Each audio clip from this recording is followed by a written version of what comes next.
Hello. Hello सना, वो मुनीर की बीवी किसी दारुल अमान में काम करती है ना, तुम उससे मेरी बात करवा दोगी? हाँ, वो एक लड़की है, उसको जरूरत है।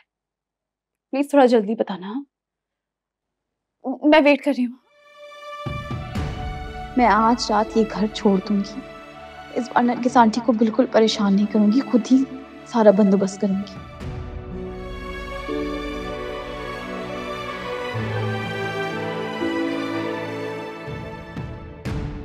मैं तुम्हारी दोबारा शादी करना चाहती हूँ।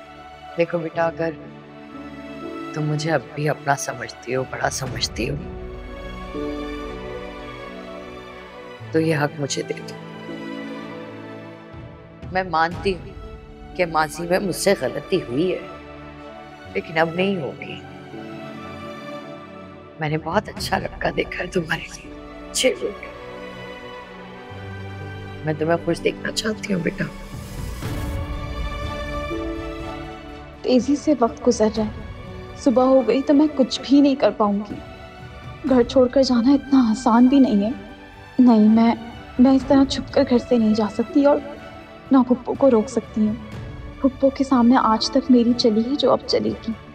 उनके हुक्म पे सर झुकाना ही पड़ेगा मुझे। या अल्लाह, मैं कितनी बेबस हूँ, कितनी बेबस हूँ मैं।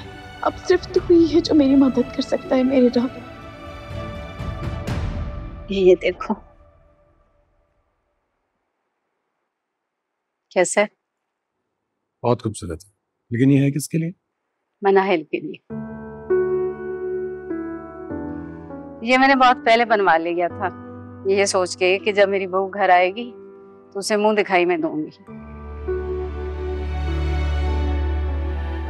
लेकिन वो घड़ी आते आते रह जाती।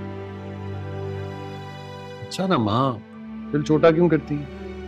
आ जाएगी ये घड़ी भी। इंशाल्लाह। अब बाजार जाना तो मुश्किल है, तो सोचा ये मनाइल को दे देती हूँ, सबक के लिए और बनवा लूंगी।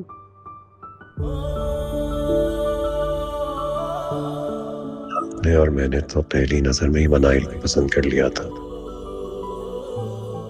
माँ ही तो शायद इस तोहफे की सही हकदार है। मनाहिल को फोन करती हूँ, क्या करें।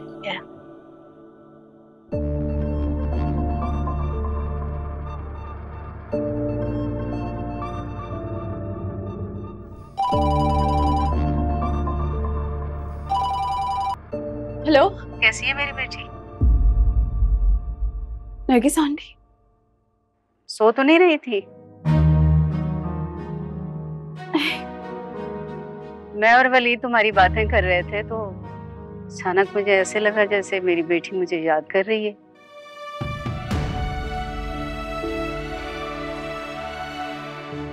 तुम ठीक हो ना बेटा?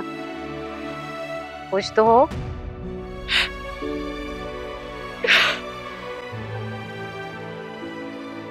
अरे मनाहिल, मनाहिल क्या हुआ बेटा, तुम रो क्यों रही हो?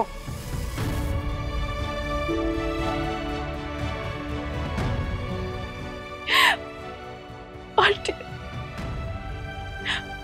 पप्पू मेरी शादी नहीं कर रही, बल्कि एक सौदा कर रही है। क्या? तुम्हारा सौदा?